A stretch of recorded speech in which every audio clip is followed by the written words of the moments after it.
দর্শক, মধ্যপ্রাচ্যের অস্থিরতা এবং দেশের অর্থনীতিতে এর প্রভাব নিয়ে বিস্তারিত আলোচনায় আমাদের সাথে যুক্ত হচ্ছেন অর্থনীতিবিদ শাহজাহান সিদ্দিকী। আপনাকে স্বাগত দেশ বাণিজ্যে। জি, আমরা আসলে প্রতিবেদনে দেখছিলাম যে মধ্যপ্রাচ্যের যে অস্থিরতা শুরু হয়েছে তাতে আমাদের তো জ্বালানি তেলের যে সংকট তৈরি হয়েছে আমরা সেটা দেখেছি। এমন একটা আশঙ্কা করা হচ্ছে যে আমাদের অর্থনীতির প্রবৃদ্ধিতেও এর প্রভাব পড়বে। আপনি কি মনে করছেন? এটার সাথে আমি একমত। সবচেয়ে বড় কথা হচ্ছে আপনাদের যে প্রতিবেদনগুলো দেখিয়েছেন সেখানে মূলত জ্বালানি সংকটটাকে দেখিয়েছেন।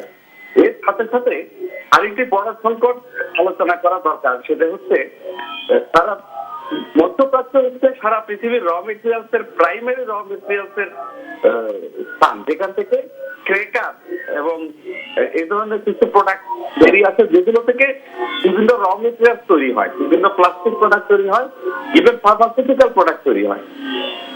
এই প্রাইমারি জ্বালানিটার দুর্ভাগ্যজনকভাবে মিডল ইস্টে কনসেন্ট্রেটেড, এখান থেকে সারা পৃথিবীতে ছড়িয়ে যায়, সেগুলোকে ফিনিশ প্রোডাক্ট করে তারপর বিক্রি হয়। এই প্রস্তাব এখন বন্ধ হয়ে গেছে। পৃথিবীর বিভিন্ন দেশে বিভিন্ন ইন্ডাস্ট্রি আনসার্টেনিটিতে পড়ে গেছে যে তারা র মেটেরিয়াল পাচ্ছে না। এখন তারা র মেটেরিয়াল না পেলে তারা তাদের প্রোডাক্ট তৈরি করতে পারবে না, আমরা সেই প্রোডাক্ট কিনে আনতে পারবো না। সুতরাং এটা শুধু আমরা না, বিশ্বের সব দেশেই এই সরবরাহ ব্যবস্থার র মেটেরিয়ালস এর সরবরাহ ব্যবস্থা সমস্যা তৈরি হবে। এই কারণে সারা পৃথিবীতে শুধু জ্বালানি সংকট নয়, র মেটেরিয়ালস এর অভাবেও বিভিন্ন ইন্ডাস্ট্রিতে প্রোডাকশন হবে না। প্রোডাকশন না হলে সরবরাহ হবে না, তার মানে গ্লোবাল ইকোনমিতে একটা প্রচন্ড রকমের একটা রিসেশন হবে। এই রিসেশনের কারণে প্রোডাকশন হবে না, বিক্রি হবে না, সেখান থেকে উৎপাদন হবে না ফিনিশ প্রোডাক্ট, তারপরে সব জায়গায় একটা ব্লকেট তৈরি হবে। এই সরবরাহ ব্যবস্থাটাকে অনতিবিলম্বে যদি চালু করা না যায় তাহলে শিল্প, বিভিন্ন শিল্প এবং ইভেন এগ্রিকালচার র মেটেরিয়ালসও, ফার্টিলাইজার সরবরাহ বন্ধ হয়ে যাবে। সুতরাং সব জায়গায় উৎপাদন ক্ষতিগ্রস্ত হবে। শুধু তাই না, আপনারা রেফারেন্স দিয়েছেন যে আমাদের মিডল ইস্টে যারা চাকরি করে, যেসব এক্সপার্টিয়েটরা, এরা বিভিন্ন এই পেট্রোকেমিক্যাল ইন্ডাস্ট্রি গুলোতে এবং বিভিন্ন উৎপাদন ডেভেলপমেন্ট ওয়ার্কে কাজ করেন। এই ধরনের কর্মকাণ্ডগুলো প্রায় বন্ধ হয়ে যাওয়ার পথে। এদের এইসব কর্মকাণ্ড যদি বন্ধ হয়ে যায় তাহলে এদের চাকরি চলে যাবে, এরা দ্রুত বাংলাদেশে ফেরত আসবে।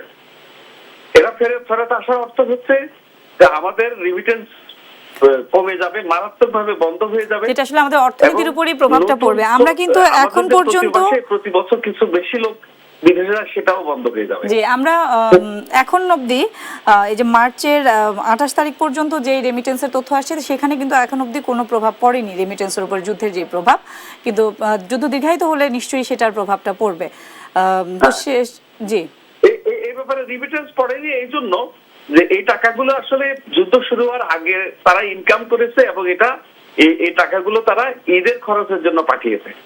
কিন্তু আজকের আপনি পত্রিকাতে পড়বেন যে প্রায় $3 বিলিয়ন মতো রিজার্ভ কমে গেছে। এই যে $3 বিলিয়ন কমে গেছে, এটা কিন্তু একটা আশঙ্কার ব্যাপার। অর্থাৎ আমদানি মিল বাবদ এই টাকাটা পরিশোধের পরেই কমেছে। এটার প্রভাবটা পড়বে 2 মাস পরে, অর্থাৎ মে মাসের দিকে আপনি দেখবেন যে আমাদের রিমিটেন্সে একটা প্রভাব পড়েছে।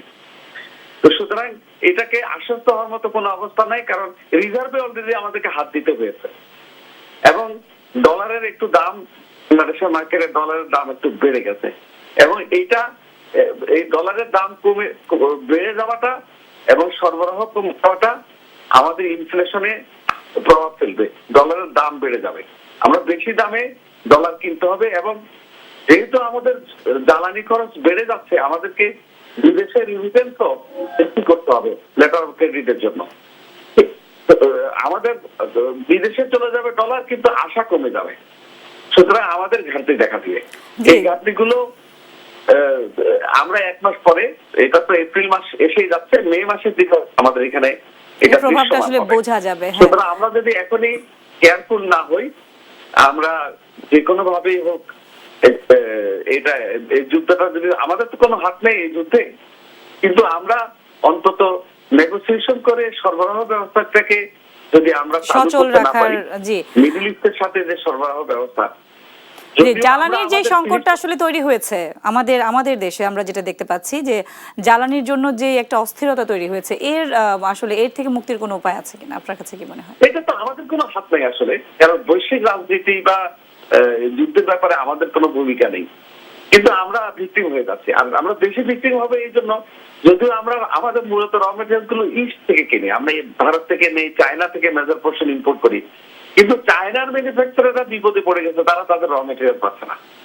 অর্থাৎ আমাদের সরবরাহ ব্যবস্থা সেখানে বাধা পড়ে। আর সবচেয়ে মারাত্মক ব্যাপার হচ্ছে আমাদের যে রপ্তানি, সেটা আমরা পশ্চিমা বিশ্বে রপ্তানি করি, সেটা হরমুজ প্রণালী দিয়েই যা, সুতরাং আমাদের রপ্তানিতে তো বাধাগ্রস্ত হয়ে যাবে। তো সব দিক থেকে কিন্তু কোনো পজিটিভ নিউজ দেওয়ার মতো কিছু যে নাই। আমরা আসলে দেখছি যে সরকার যদি না থামে তাহলে আমরা বিপদের দিকে এগোবো। আর সবচেয়ে বড় কথা হচ্ছে যে পৃথিবীর অন্যান্য দেশ রিজার্ভে রাখে 90 দিনের ফুয়েলের রিজার্ভ থাকে, আমাদের দেশে সাধারণত 1 মাসের থাকে। তো এখন দেখা যাচ্ছে যে আমাদের সম্ভবত 1 মাসের রিজার্ভও নাই। সরকারের আলোচনা, সরকারের তৎপরতা এবং সরবরাহ ব্যবস্থা বিবেচনা করলে মনে হচ্ছে যে আমাদের নরমাল যে স্টক থাকে 1 মাস বা তার থেকে একটু বেশি, সেটাও আমাদের এই মুহূর্তে নেই। সেখানটাও আমাদের একটা বিপদ আছে।